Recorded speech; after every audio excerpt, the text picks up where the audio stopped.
به ونتوكل عليه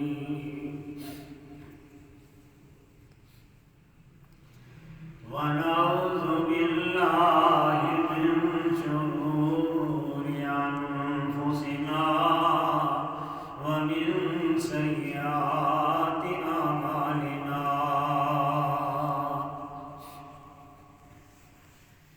من يهده الله فلا مضل له ومن يضلل فلا هادي له ونشهد أن لا إله إلا الله وحده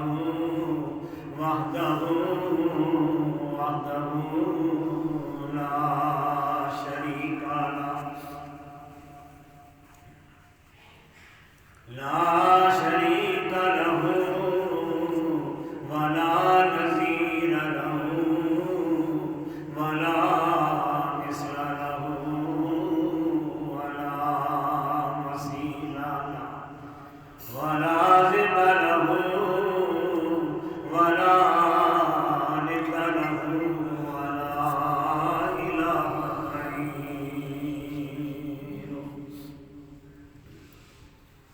ونشهد أن سيدنا وسندنا وحبيبنا وشفيعنا وكريمنا ونبينا وبشيرنا محمدا عبده ورسوله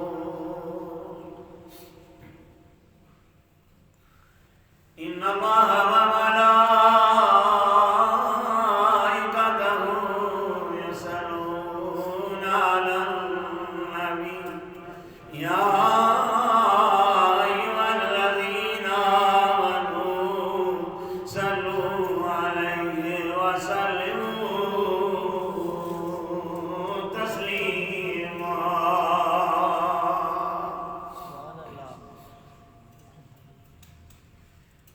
اللهم صل على محمد وعلى آل محمد كما صليت على إبراهيم وعلى آل إبراهيم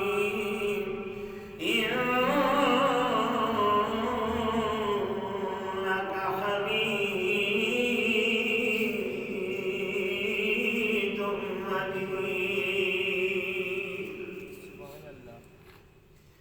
اللهم بارك على محمد وعلى آل محمد كما باركت على إبراهيم وعلى آل إبراهيم إنك حميد مجيد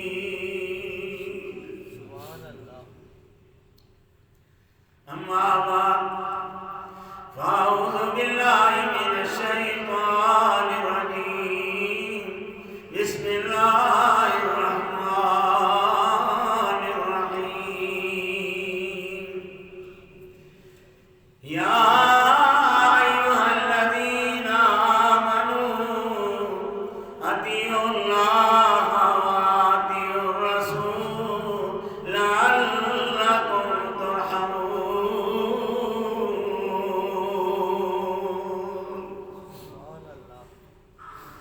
وقال الله تعالى في مقام آخر ولتكن منكم أمة يدعون إلى الخير ويأمرون بالمعروف وينهون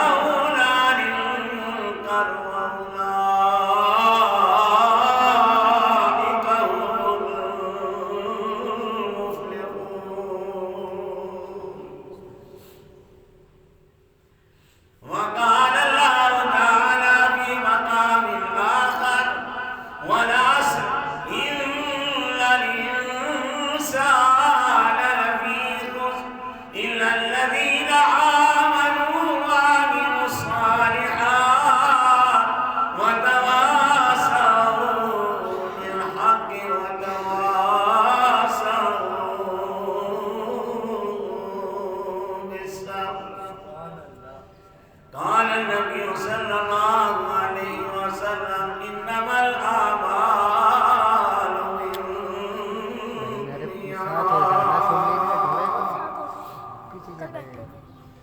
صدق الله العظيم وصدق رسوله النبي الكريم ونحن على ذلك لمن الشاهدين والشاكرين والحمد لله رب العالمين.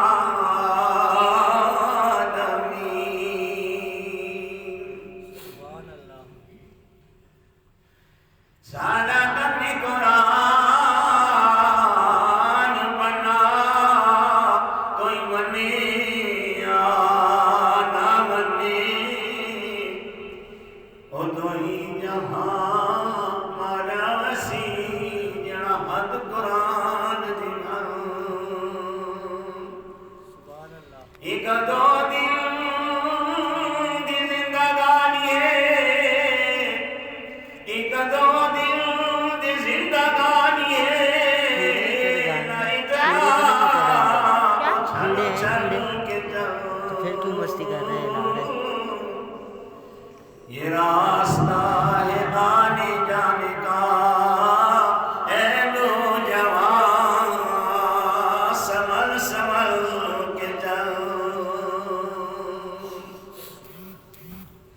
وہ آنکھیاں نہیں، وہ آنکھیاں نہیں جڑیاں نال محمد جڑ دیا نہیں. جڑ جاون جیڑیاں اک واری لکھ مڑو کدے مڑ دیا نہیں. کتے مہر علی کتے تیری سنا، اے مشتاق اکھیاں کچھ جا اڑیاں. مالی دا کم پانی دینا، مالی دا کم پانی دینا تے بھر بھر مشکاں پاوے. مالک دا کم بھر بھر نام نام لاوے یا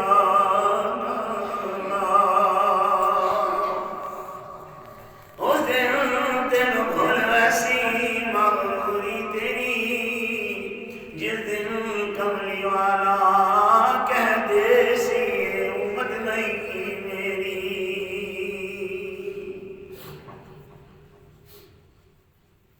یا ایھا الذین آمنوا، اے ایمان والو اللہ کی اطاعت کرو، رسول کی اطاعت کرو تاکہ تم پر رحم کیا جائے. نبی پاک کا فرمان ہے کہ تمہارے اعمال کا دار و مدار تمہاری نیتوں پر ہے. صدق اللہ العظیم و صدق رسولہ النبی الکریم. میرے واجب الاحترام بزرگوں، میں نے ابھی آپ کے سامنے قرآن پاک کی آیات تلاوت کی.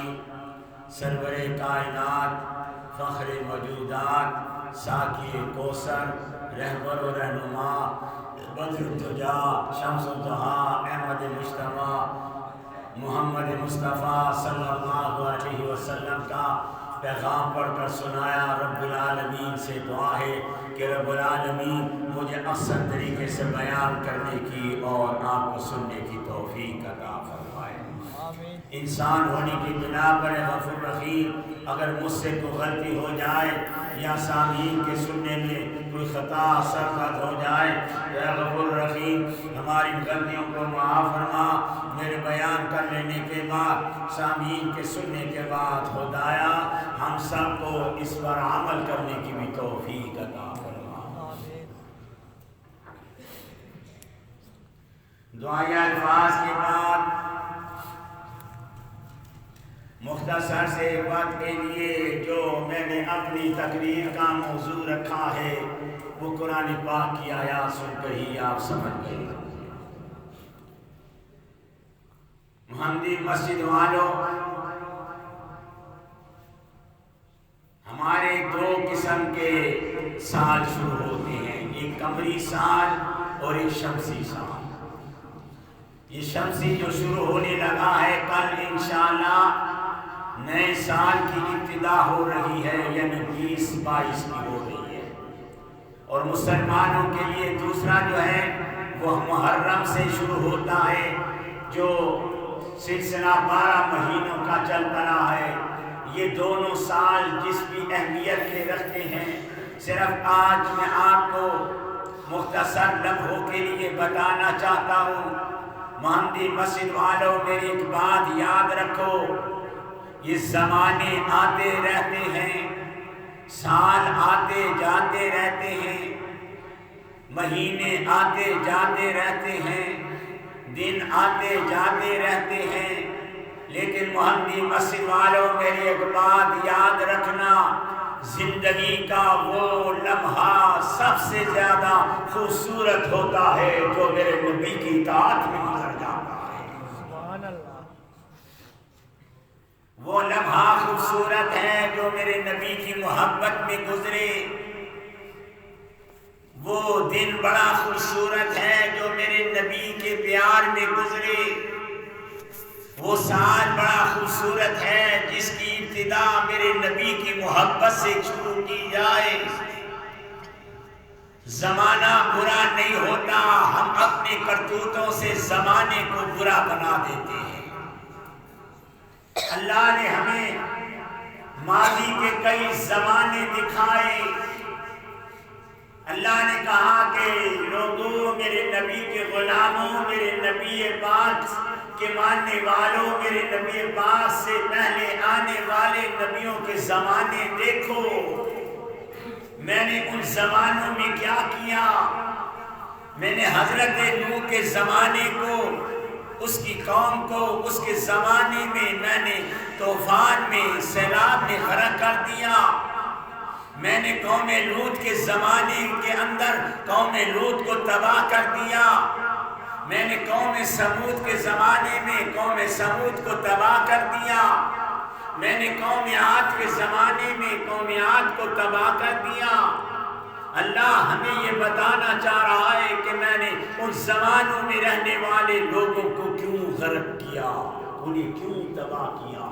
وَلَقَدْ أَهْلَكْنَا أَشْيَاءَكُمْ فَهَلْ مِن مُدَّكِرٍ، میں نے انہیں کیوں ہلاک کیا، میں نے انہیں کیوں برباد کر دیا، میں نے ان کے زمانوں کی صفحے ہستی سے کیوں مٹا دیے، میں نے ان کے لیے زمینوں کو کیوں الٹ دیا، میں نے ان کے اوپر طوفانوں کو کیوں بھیج دیا، میں نے ان کے اوپر خون کی بارش کیوں کی، میں نے اس زمانے میں کھجوروں کی بارش کیوں کی، میں نے اس زمانے میں سانپوں کی بارش کیوں کی، میں نے ان کے کھانے کے اندر خون کیوں ملا دیا، میں نے ان کے پانی میں کیڑے کیوں ملا دیے۔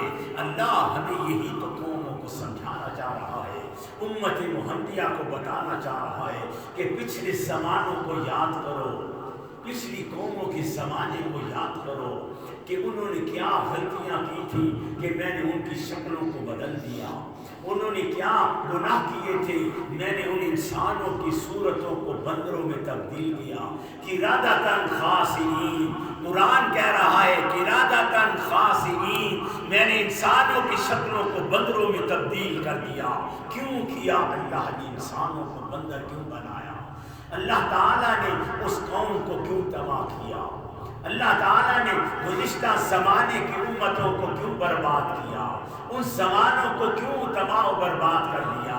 اس لیے کہ اس زمانے کے لوگوں نے نبیوں کی بات کو تسلیم نہیں کیا، نبیوں کو مارتے تھے، حضرت نوح کو مارتے تھے، حضرت لوط کو مارتے تھے، حضرت سمود کو مارتے تھے۔ اللہ نے ساری قوموں کو اپنے نبیوں سے کہا، نبیوں یہ قوم سمجھنے والی نہیں ہے، میں ان پر عذاب لانے لگا ہوں، میں اس زمانے کو تباہ کرنے لگا ہوں، میں اس زمانے کو ملیا میٹ کرنے لگا ہوں۔ محمدی مسجد والوں، وہ زمانہ تھا جس زمانے میں خدا نے نبیوں کی موجودگی میں ہی امتیوں کو برباد کر دیا، امتیوں کو ہلاک کر دیا۔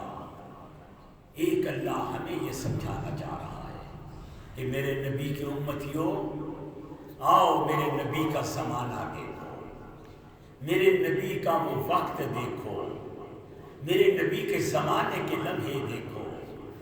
حضور کریم سے لے کر آج تک اللہ تعالیٰ نے امت محمدیہ پر عذاب نازل نہیں کیا، اللہ نے امت محمدیہ کی شکلوں کو تبدیل نہیں کیا، اللہ نے امت محمدیہ کی زمین کو الٹا نہیں، اللہ صرف وارننگ دیتا ہے، اللہ ہمیں سمجھاتا ہے کہ باز آ جاؤ، اپنے گندے اعمالوں سے باز آ جاؤ۔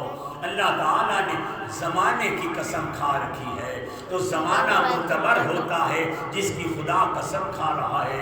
اللہ تعالیٰ قرآن پاک میں واضح طور پر لکھ رہا ہے کہ والعصر ہے، مجھے قسم ہے زمانے کی۔ اللہ زمانے کی قسم کھا رہا ہے، تو زمانے کی قسم کیوں کھا رہا ہے؟ اور کس کے زمانے کی قسم کھا رہا ہے؟ حضرت آدم کے زمانے کی قسم اللہ نے نہیں کھائی، اللہ نے حضرت ابراہیم کے زمانے کی قسم نہیں کھائی، اللہ نے حضرت موسیٰ کے زمانے کی قسم نہیں کھائی، اللہ نے حضرت عیسیٰ کے زمانے کی قسم نہیں کھائی۔ قسم کھائی اللہ نے اپنے نبی کے زمانے کی قسم کھائی۔ اللہ تعالیٰ نے کیا خوبصورت بتایا۔ تو رب العالمین قرآن پاک میں ارشاد فرماتے ہیں والعصر والعصر ان الانسان لفی خسر۔ اے میرے محبوب مجھے تیرے زمانے کی قسم ہے کہ انسان خسارے میں ہے، انسان گھاٹے میں ہے، انسان نقصان میں ہے۔ محمدی مسیح والو جب یہ آیات میرے نبی پاک پر اتری، اے میرے نبی مجھے قسم ہے تیرے زمانے کی، انسان خسارے میں ہے، انسان گھاٹے میں ہے، انسان نقصان میں ہے۔ محمدی مسیح والو میرے نبی پاک نے رونا شروع کر دیا۔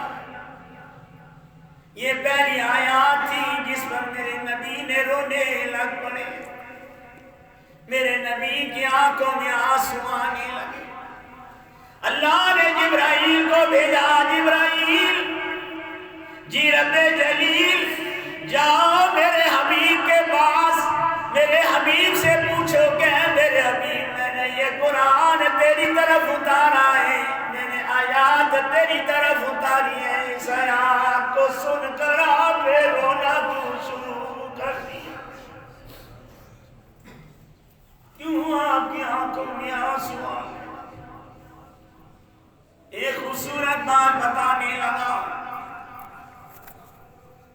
جبرائیل تشریف لے کر آئے، یا رسول اللہ رب العالمین فرماتی آپ میری اس آیات پر کیوں رو رہے ہیں؟ آپ کی اس آیات پر کیوں آنسو نکل آئے؟ والعصر ان الانسان لفی خسر۔ انسان کھانے میں ہے۔ جبرائیل میرے نبی سے پوچھ رہی ہے، حضور کریم نے فرمایا جبرائیل مجھے اس آیات پہ رونے دے۔ یا رسول اللہ کیوں رو رہے ہو؟ فرمایا جبرائیل نے یہ دیکھ میرے خدا نے کہا ہے کہ میرے محبوب مجھے زمانے کی قسم ہے انسان گھاٹے میں ہے۔ یا اللہ میں اس لیے رو رہا ہوں کہ میں محمد کریم ہوں اور میری موجودگی میں میرا امتی کیوں خسارے میں چلا گیا ہے؟ میرے زمانے کے لوگ کیوں گھاٹے میں چلے گئے؟ میرے زمانے کے لوگ کیوں نقصان میں چلے گئے؟ اس لیے رو رہا ہوں کہ زمانہ بھی میرا ہے اور میرے زمانے کے لوگوں کو کہا جا رہا ہے کہ میرے محبوب انسان کھاتے میں ہے۔ انسان نقصان میں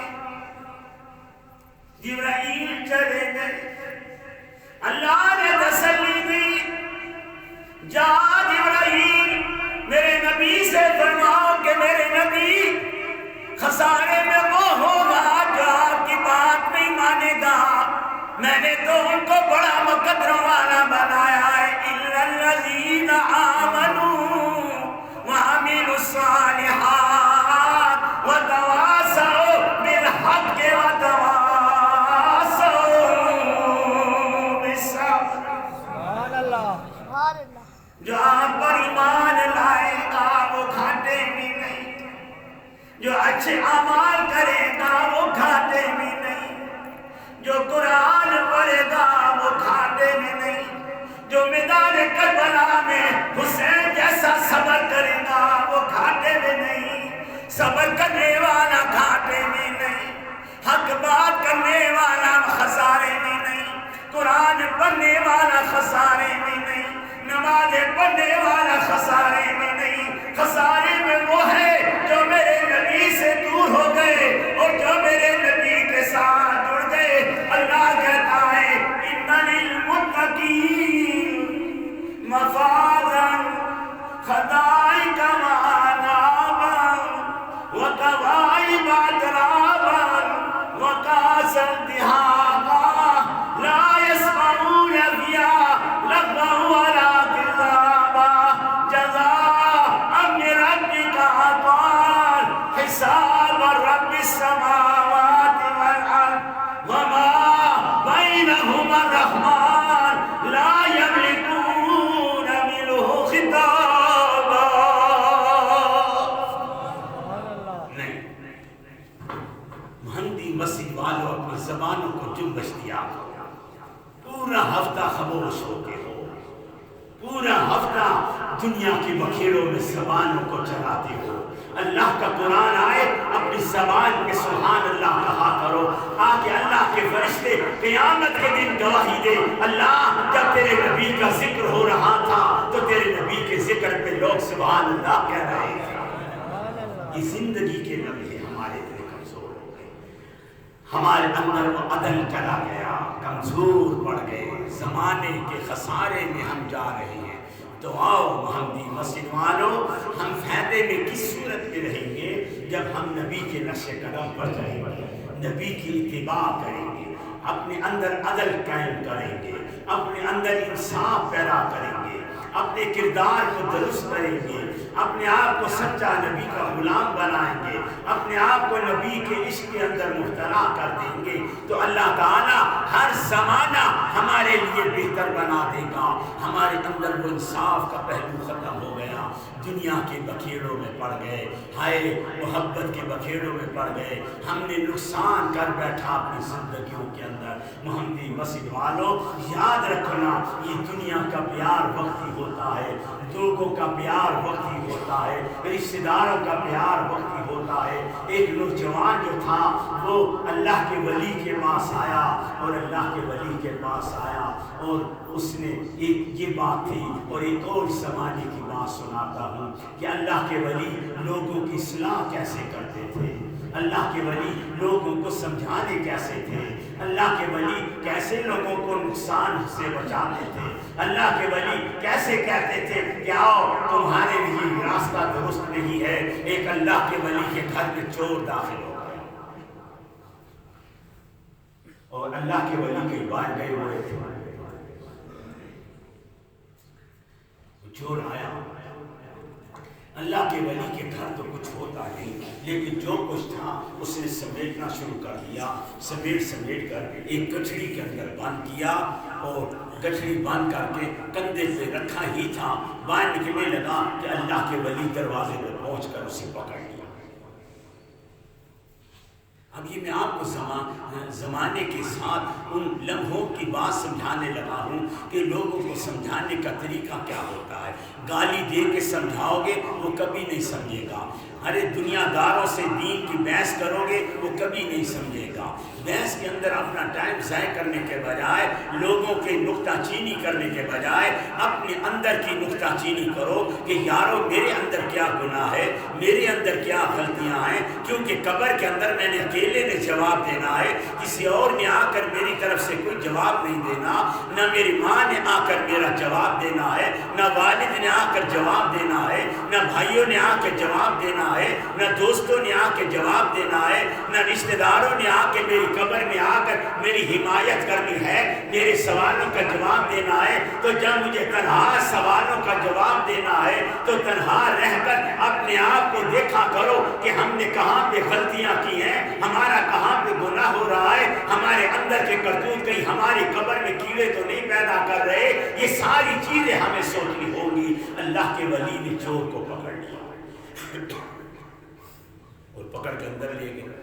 وہ بڑا گھبرایا، کہنے لگا حضرت مجھے معاف کر دیں، میں آپ کے گھر چوری کرنے آیا تھا، غلطی کر بیٹھا ہوں، مجھے معاف کر دو. ان کا نہیں، تو نے چوری کی ہے تجھے سزا ملے گی، تو نے غلطی کی ہے تجھے سزا ملے گی.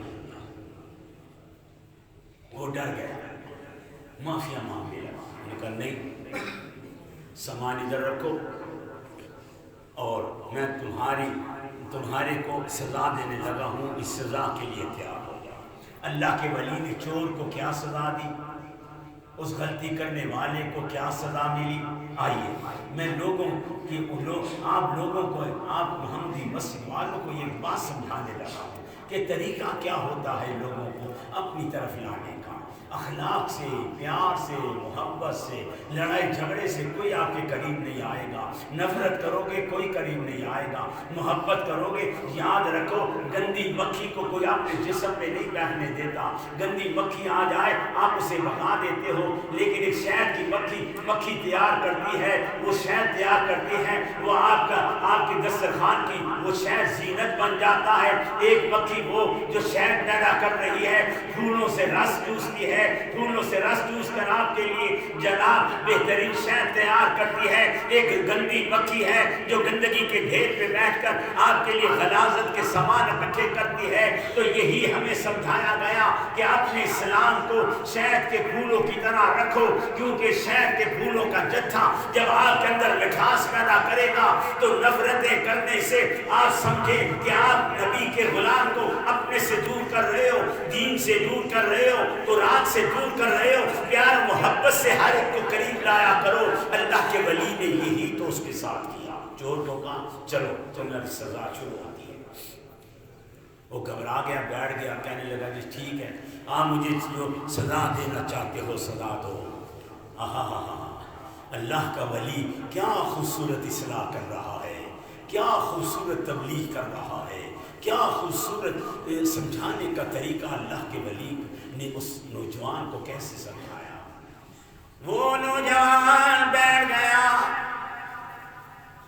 اللہ کا ولی اندر گئے. تھوڑی دیر بعد لوٹے میں پانی بھر کر لے آئے. کہنے لگے آؤ بیٹا میں تمہیں وضو کراتا ہوں.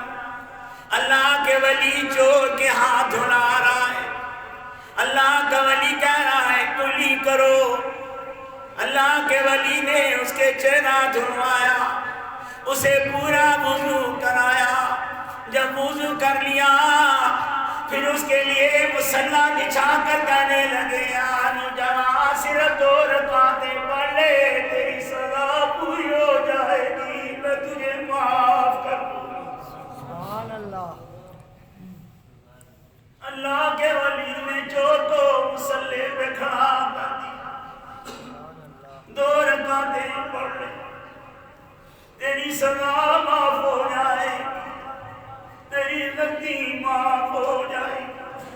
نہیں مانتی مسجد والو، اللہ کے ولی نے جب اسے مصلی پہ کھڑا کیا، ایک اور مصلی بچھا کر اللہ کے ولی نے ہاتھ کھڑے کر کے کہا یا اللہ اس چور کو مصلی پہ کھڑا کرنا میرا کام تھا، آگے ہدایت تیرا کام.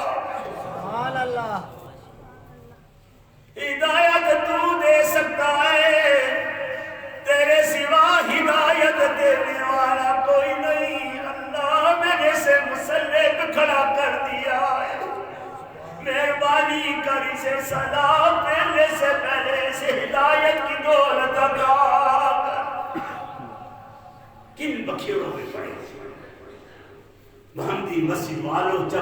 نوجوان نے سلام پھیرا، رونے لگا، اس کی آنکھوں میں آنسو آئے۔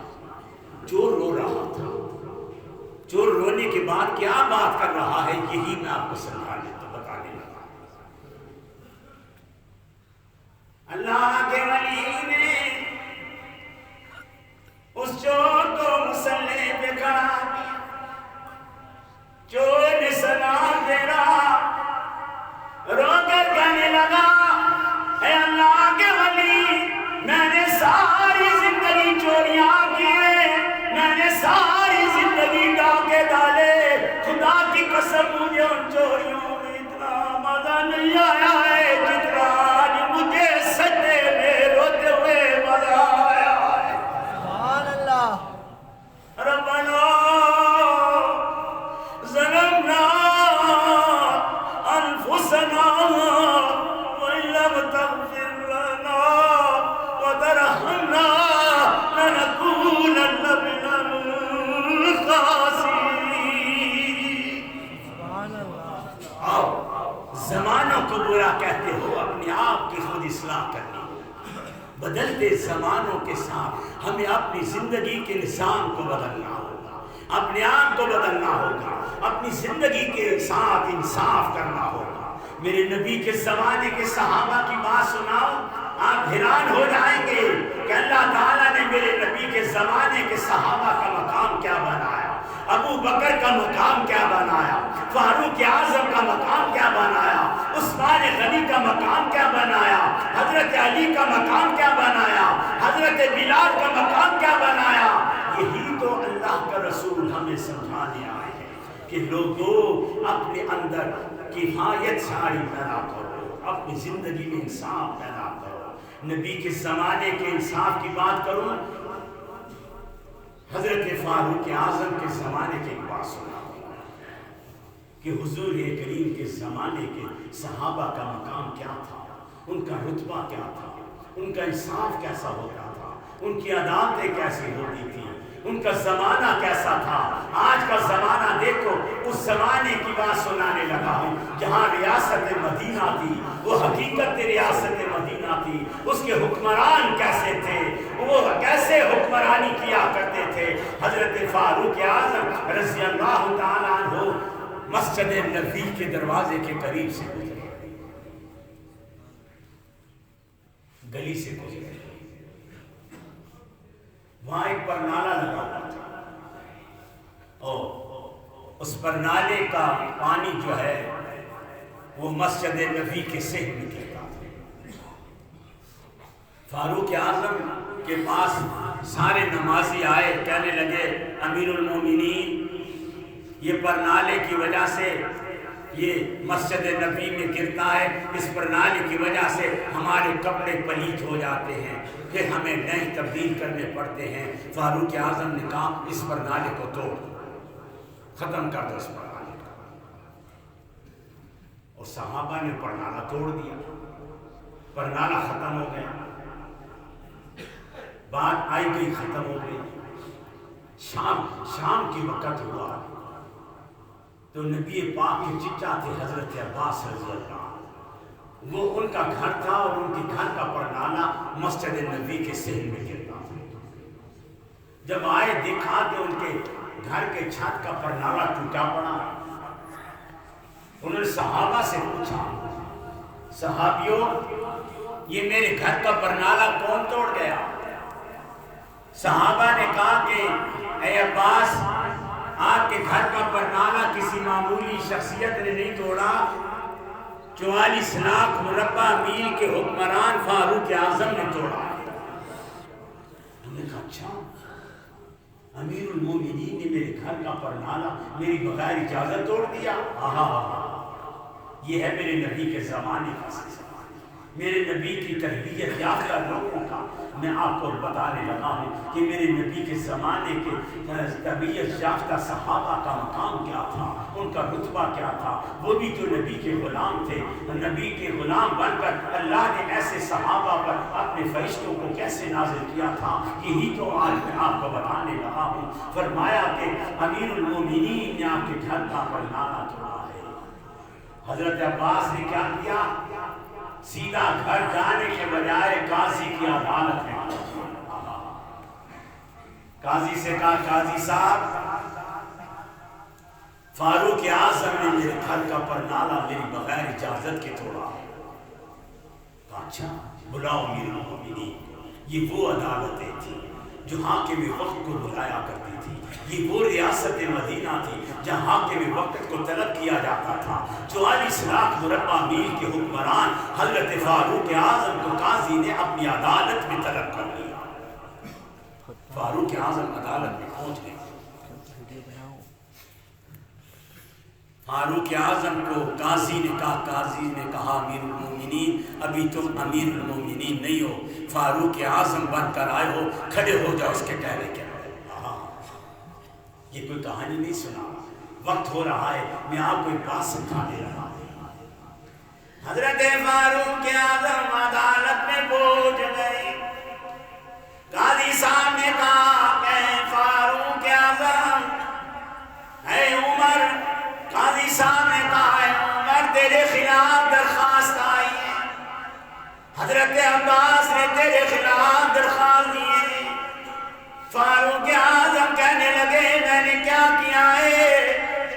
فرمایا کہ آپ نے حضرت عباس کے گھر کا بغیر اجازت کے پرنالہ توڑا ہے، حضرت عباس نے آپ کے خلاف عدالت میں درخواست دی ہے، آپ بتاؤ کہ آپ نے حضرت عباس کی اجازت کے بغیر اس کے گھر کا پرنالہ کیوں توڑ دیا؟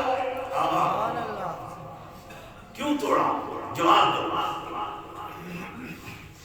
حضرت فاروق اعظم فرمانے لگے قاضی صاحب اس پرنالے سے نمازیوں کو تکلیف ہوتی تھی، نمازیوں کو حج ہوتا تھا، میں نے توڑ دیا ہے تاکہ نمازیوں کو تکلیف نہ ہو۔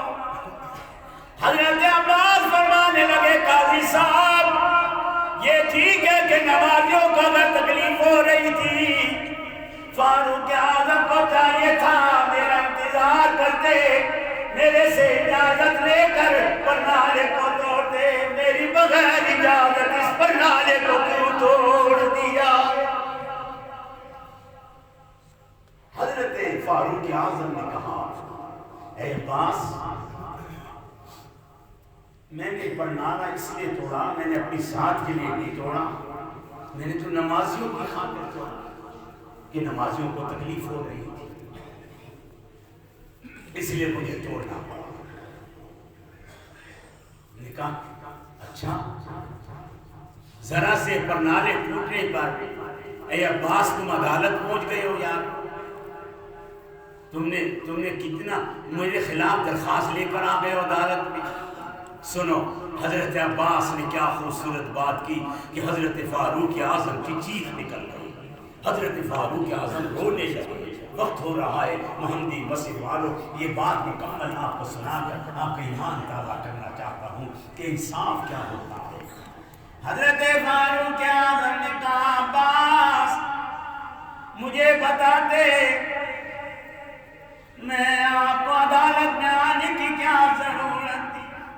حضرت عباس رونے لگے، کہنے لگے قاضی صاحب یہ کوئی معمولی پرنالہ نہیں، یہ وہ پرنالہ ہے جسے میرے نبی پاک نے مجھے عباس کے کندھے پہ چڑھ کر میرے نبی نے یہ پرنالہ لگایا تھا، میرے نبی کے ہاتھ میں لگا ہوا پرنالہ فاروق اعظم نے میری بغیر اجازت کے توڑا ہے، اس میں مجھے دکھ ہو رہا ہے۔ حضرت فاروق اعظم رونے لگے، کہنے لگے قاضی صاحب میں معافی چاہتا ہوں، اور آج میں بھی اے عباس تجھے ایک بات بتانے لگا ہوں۔ سنو فاروق اعظم کیا خوبصورت بات کرتا ہے، فاروق اعظم نے کیا خوبصورت انصاف کے تقاضوں کو پورا کیا۔ کہنے لگے عباس میں معافی چاہتا ہوں، مجھ سے غلطی ہو گئی، میں معافی چاہتا ہوں۔ کون کہہ رہا ہے؟ 44 لاکھ مربع میل کا حکمران کہہ رہا ہے۔ کون کہہ رہا ہے؟ حضرت فاروق اعظم کہہ رہا ہے۔ بات ختم نہیں ہوئی، بات آگے چلتی ہے، اور حضرت فاروق اعظم کیا خوبصورت بات کرتے ہیں۔ کہنے لگے امیر المومنین نے کہا اے قاضی صاحب آپ مجھے عباس کے ساتھ جانے کی اجازت دو۔ فرمایا کیوں، کس لیے جانا چاہتے ہو؟ ابھی تو میں نے فیصلہ کرنا ہے۔ فاروق اعظم نے کہا قاضی صاحب فیصلہ میں نے کر لیا ہے، میں حضرت عباس کو راضی کرنا چاہتا ہوں۔ طریقہ کیا ہے راضی کرنے کا؟ انصاف کیسا پورا ہوگا؟ تقاضے کیسے پورے ہوں گے؟ تو حضرت فاروق اعظم کہنے لگے عباس میرے ساتھ چلو، مسجد نبی کے سامنے چلو۔ کیا کرو گے؟ فرمایا کہ اے حضرت عباس جس طرح نبی پاک نے آپ کے کندھے پہ چڑھ کر یہ پرنامہ لگایا، میں امیر المومنین اسی طرح نیچے بیٹھوں گا۔ اے عباس آپ میرے کندھوں پہ سوار ہو کر اس طرح پرنامہ لگاؤ جس طرح نبی پاک نے پرنامہ لگایا تھا۔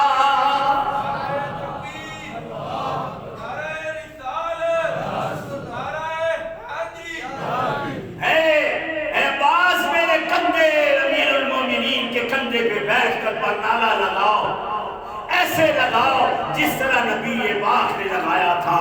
حضرت عباس نے کہا عمر میں تجھے معاف کرتا ہوں، آپ نے انصاف کے تقاضے پورے کیے، اور میں مسجد نبی میں بیٹھ کر اعلان کرتا ہوں کہ میں حضرت عباس اپنا پورا گھر مسجد نبی کے حوالے کر رہا ہوں۔ محمدی مسجد والو آؤ اپنے اندر یہ خلوص پیدا کرو، اپنے اندر یہ محبتیں پیدا کرو، پھر دیکھو خدا ہمارے زمانے کو کتنا خوبصورت بناتا ہے۔ اللہ مجھے آپ سب کو اس پر عمل کی توفیق عطا فرمائے۔